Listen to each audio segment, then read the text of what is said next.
sick and tired of this bigoted rhetoric that comes from people like you. Bigoted rhetoric. Bigoted rhetoric to the wife of one of the most powerful on the planet. Okay? How dare you? How dare you engage in such bigoted rhetoric talking about the immigration czar and the immigration czar's wife, who somehow also, anyway, look, this is the where's the jank on Piers? Let's do this. He cooked Randy fine too, I guess. I mean, he went crazy. What does that have to do with anything regarding his policies and how he will run New York City? So that should be called out from the get. It's wrong. Nobody should do it. Simultaneously, yes, a lot of the things you said are alarming to me. I do wish, like, dude, just come out and condemn Hamas. It's not that hard. It's very common sense, in my opinion. What's alarming to me about Mamdani are his policies. And if we're going to talk about that, I feel like I can pontificate on it. But with regard to him being Muslim, I go back to, again, who cares? And people should stop calling that out. It's wrong. But I guess it's relevant if he is saying that Islamophobia is endemic in the United States. I mean, do you believe that it is endemic in the United States? A hatred of people for their Muslim faith? I don't think it's endemic in the United States, but it does exist. Racism exists. Sexism exists. I don't think it's endemic. And I think that kind of fear-mongering, rage-baiting is literally tearing us apart, which is why I want to see it stop when it comes to his religion as well. So, listen, he said a lot of things that I don't like. This is America. He's allowed to say those things. Again, I go back to what I wish people would attack him on specifically are his policies, because that's where I believe he has exceptional vulnerability. Like, if you don't like the things... Yeah, that's right. What you should do instead is constantly talk about how, no, better things are not possible, and everyone is a stupid child for thinking that you could get fast and free buses.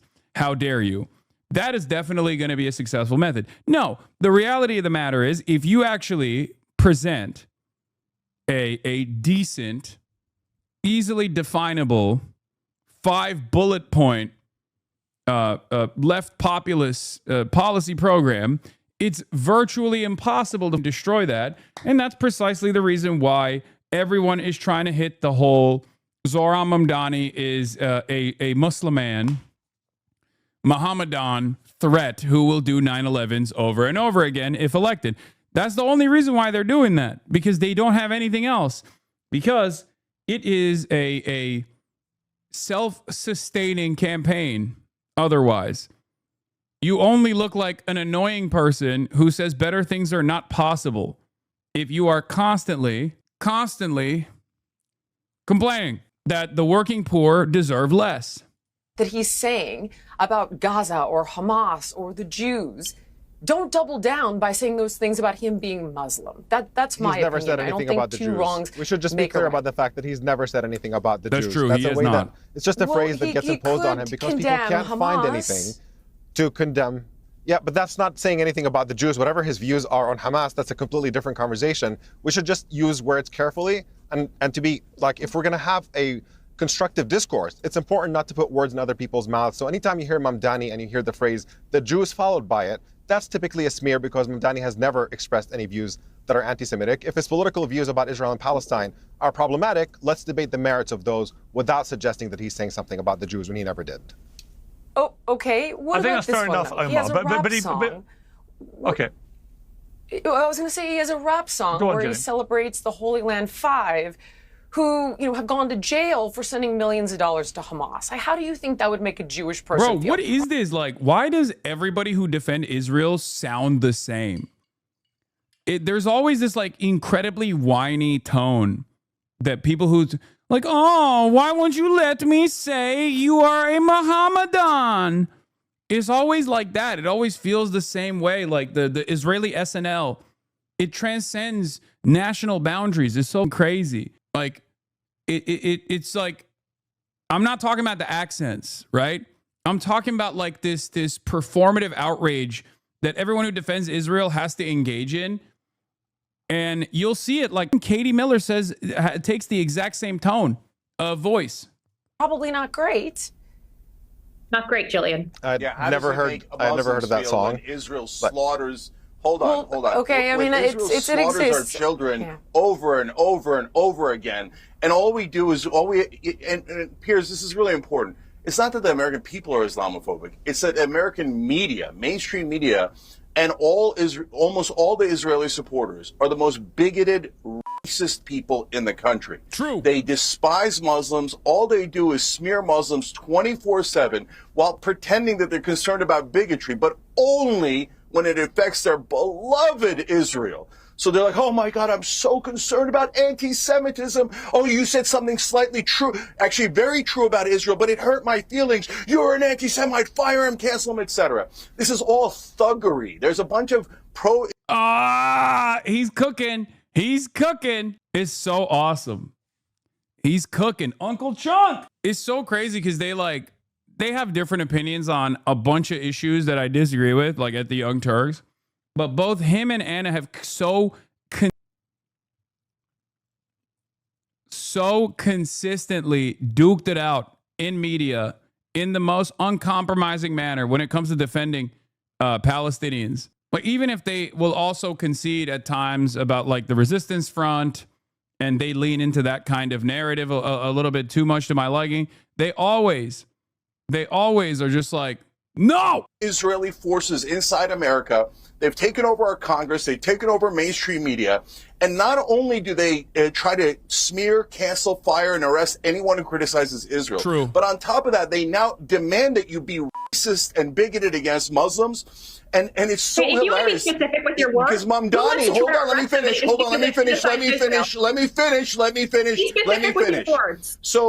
let me finish.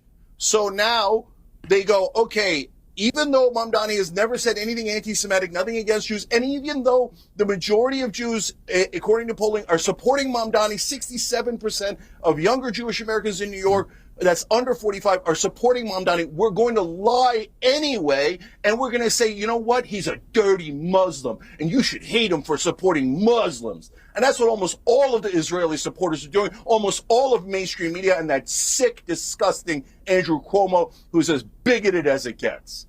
Woo! Smoked them. Oh, and then Piers is like, what an optimal time to come in here and hawk some pills.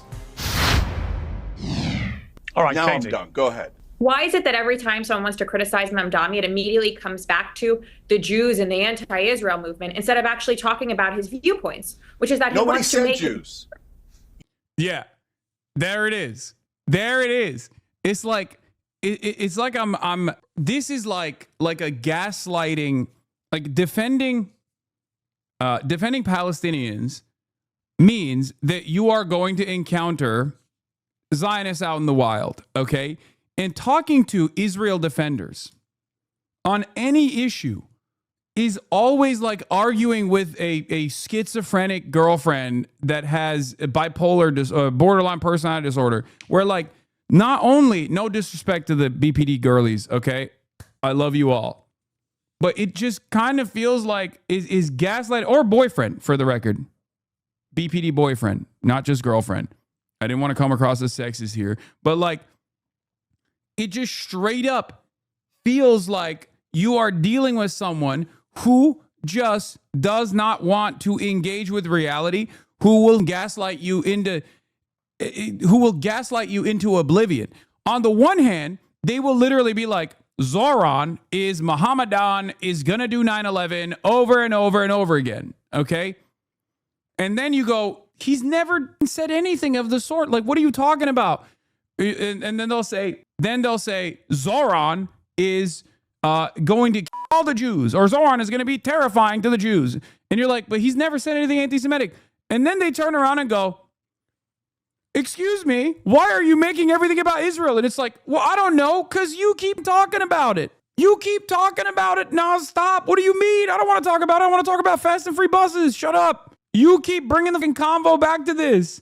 And then you try to gaslight me mid-convo. You haven't even finished talking about how Zoran is going to kill all the Jews in New York or some shit. A ridiculous smear tied to absolutely nothing.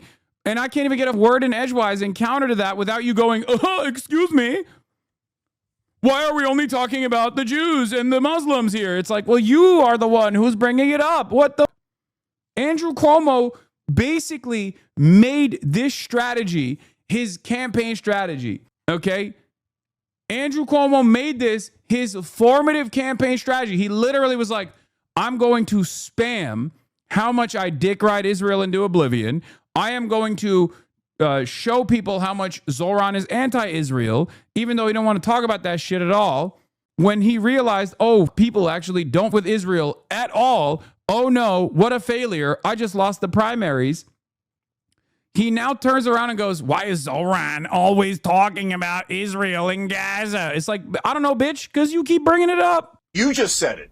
You always do that. We say Israel, you say Jews. We say Israel is a government. Please don't make it about Jewish Americans. And you come back and go, you have to make it about Jewish Americans. What's wrong with you? What's wrong with you? What's wrong with you? State, yes or no? Yeah. First of all, okay, so Saudi Arabia is a Muslim state, and you can criticize it all day long, all day long. There's no special protection because for what you're Muslims, doing is Jews, you're Christians, coding language that to calls attack themselves American a Jewish state or a and to Muslim say that state. we should not be here and we should not be in existence, and that you would be happy for other people like Mandani to use it. I want Israel to be No safe. Nothing of the sort. Nonsense. You're totally lying. It's very normal for a Miller to be completely and utterly lying. That's not true. We want Israel to be a safe haven for Jews. For those of you who don't know what he's talking about, he's talking about Stephen Miller. This is Katie Miller, Stephen Miller's wife. But as soon as he says totally normal for a Miller to be lying, she goes alt mode, okay? It's so obvious what he's talking about there. He's talking about you and your husband both are liars. But she turns around, and I didn't even know. Is Miller a Jewish last name, by the way? Is it? It's not, right? I don't think so. Because it's not. Okay. Anyway, he goes, totally normal for a totally classic, like for a Miller to be lying. And she literally turns around. No, it's an English last name. Yeah. It's English. It's I assume Stephen Miller, who is Jewish, and Judaism is matrilineal. I assume Stephen Miller's dad is not Jewish or something, right? I don't know. Or somewhere along the family line, there was a Christian. There was a Christian man that changed the last name of the dynasty. Because I think it's mostly like a predominantly like a WASP English last name. But regardless, it's very obvious what Cenk is saying here, which is, you know, you and your husband are both liars, which is true. Stephen Miller is a liar, and so is Katie Miller. But she turns around and goes, wow, anti-Semitism. 67 borders, but you guys say, no, more Palestinian land. Take southern Lebanon. Your greed knows no bounds. And by the way, you and your husband are supposed to be working for America, not for Israel. I think you're betraying this. Let Katie... Piers, right, if I could just jump in here on a quick note. Yeah, Omar, I'll come to you, but let Katie finish her point, then I'll come to you. Katie. No, Piers, quite frankly, I'm really sick and tired of this racist, bigoted rhetoric that comes from people like you. Racist, bigoted rhetoric. Racist, bigoted rhetoric to the wife of one of the most powerful fascists on the planet. Okay? How dare you? How dare you engage in such racist, bigoted rhetoric talking about the immigration czar and the immigration czar's wife, who somehow also is a part of the admin for some weird reason. Against my children. I am raising Jewish children in this country. Who brought your in which children into this? What a weirdo. Piers, I'm going to be done with this if you're going to allow racist and bigoted attacks against one of your commentators just for the sake that he will not hang on. Speaking. Casey, to be clear, he inserted a line that says the Miller's lie. Is that not coded language for therefore we are Jewish? So woke. I love this, bro. It's so stupid. It's so... maybe it's because these guys haven't had a lot of time in the woke Olympics that they just like try to haphazardly slam it into every conversation. It is hilarious to see like Nazi woke scolds, right? But she's like she has not spent enough time in the woke minds like we did. So she doesn't know when and where to like actually push on this. So she's like, wow, you are engaging what all of the lesbian English lit majors call a microaggression. Like, what are you saying? Because like, even though it seems like if you listen to this administration, the only type of idpol that is always allowed, and the only type of idpol that we should care about is anti-Semitism. It doesn't even work in this situation because like he didn't even say anything anti-Semitic. Like if her last name was like Scheinbaum or something, and Cenk turned around and was like, oh, classic Scheinbaums, then you could at least say that. But like it's very obvious that one, your last name is very Anglo-Saxon, and two, he clearly was talking about you and your husband. It just doesn't work. No one gives a shit. Yeah, Stephen Miller's uncle also thinks he's a disgrace. Is he an anti-Semite too? Come on, Piers. Where are you? What? Where are you standing? God, you're so Katie, pathetic. if I can speak. Everything's your shield. If I can speak. Fire him, cancel him, cancel him, America. Cenk, oh my God, Israel's feelings have been hurt. Why don't you work for this country? Can we try and get this country instead of Israel? Can we try? All right, can we please? All right, let's stop the ad hominem attacks. Let's try and get this back to a more civilized debate, which is actually about the likely incoming mayor of New York. Beast mode. Katie, I was giving you the chance to respond. Beast mode, beast mode, beast mode, beast mode, beast mode, beast mode. Uncle Cenk, beast mode. If you want me to do it for you, I'm happy to do that. But normally in a panel discussion, if someone makes... Piers, I agree, and you shouldn't be interrupted. So, Katie, let me just ask you, separate. Let's not get into ad hominem stuff. It's honestly, I think the viewers are sick of it. Let me just ask you, Katie. What is your fundamental opposition to Mamdani? Because my view of Mamdani is he's very charismatic. He's a skillful politician.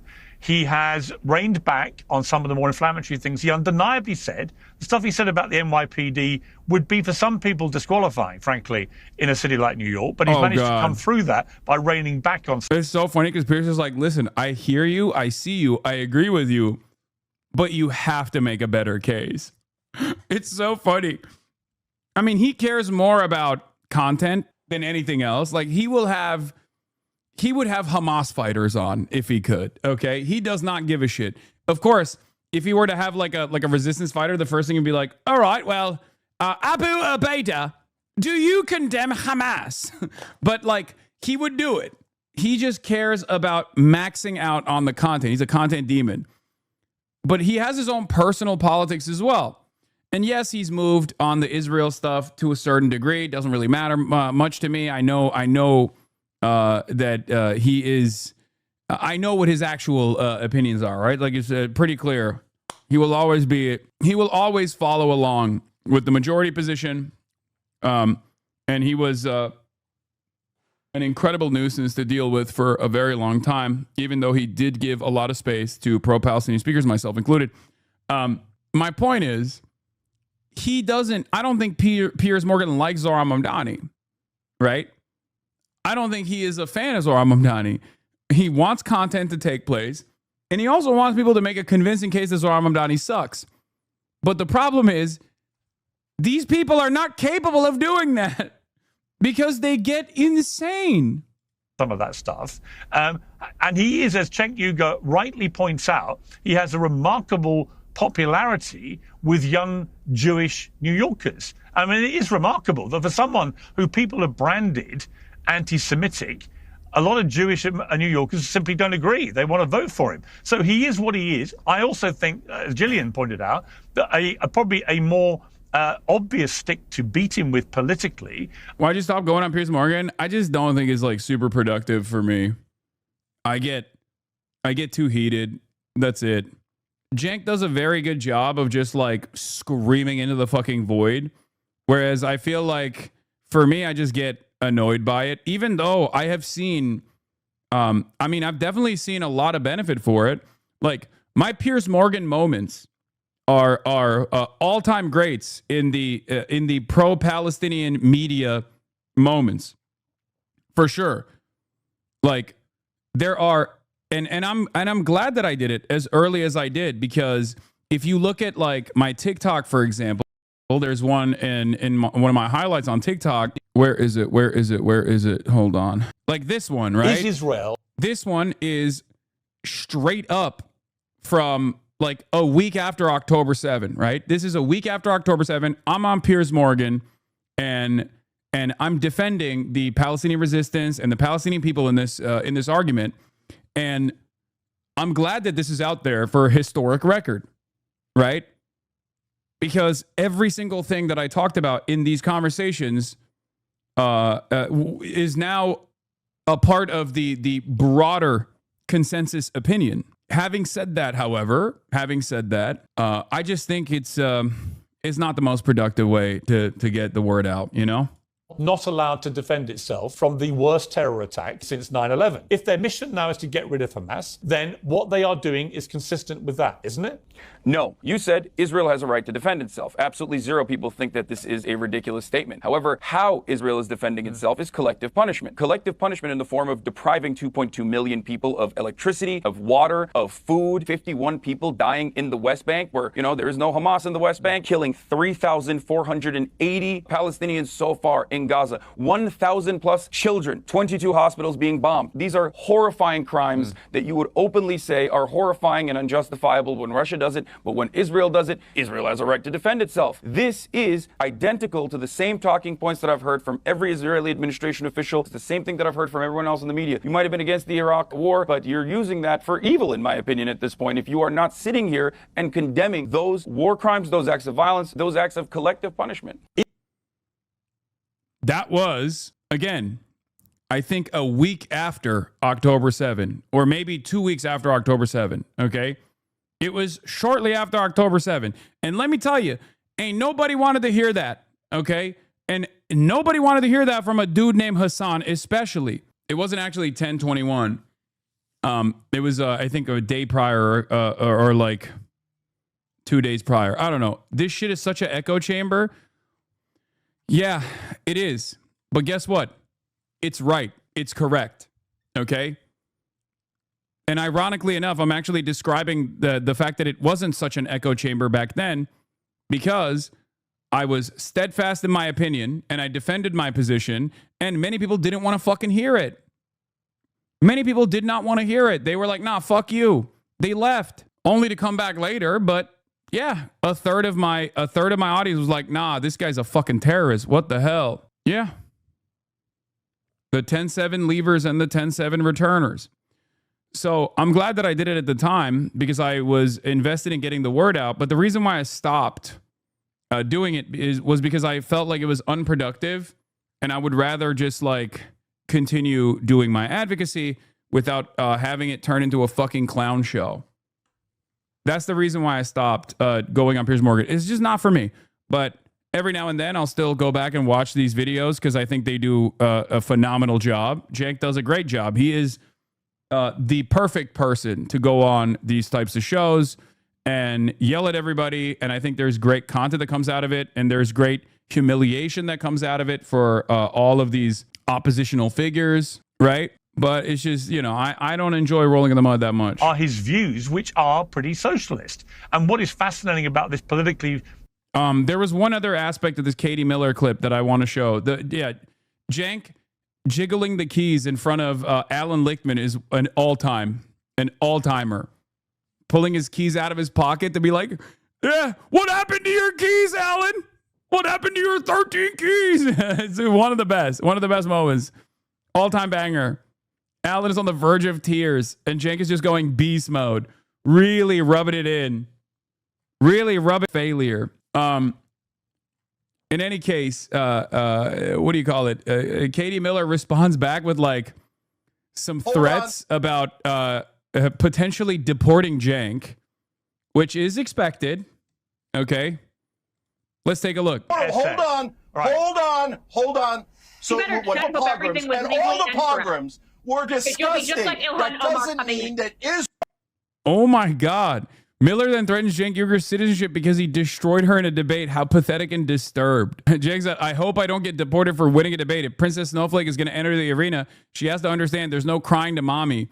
If she has to ask her husband to deport everyone she loses a debate to, we're going to start running out of people. Oh my God. Take on Steven instead. Let's see how you do. Would love to. If he stops hiding behind his wife, it'd be my pleasure to take him on. Steven, debate, anytime, any place. These people are rapacious scumbags, okay? Unimaginable monsters. It is alarming that they feel comfort. They feel so comfortable playing fast and loose with the law and behaving in this way. They're fucking annoying, intolerant, entitled crybullies. I can't stand them. I can't fucking stand them. Part of the reason why I think they will lose in the end is because of this reason, where they are not even trying to entertain making a positive argument.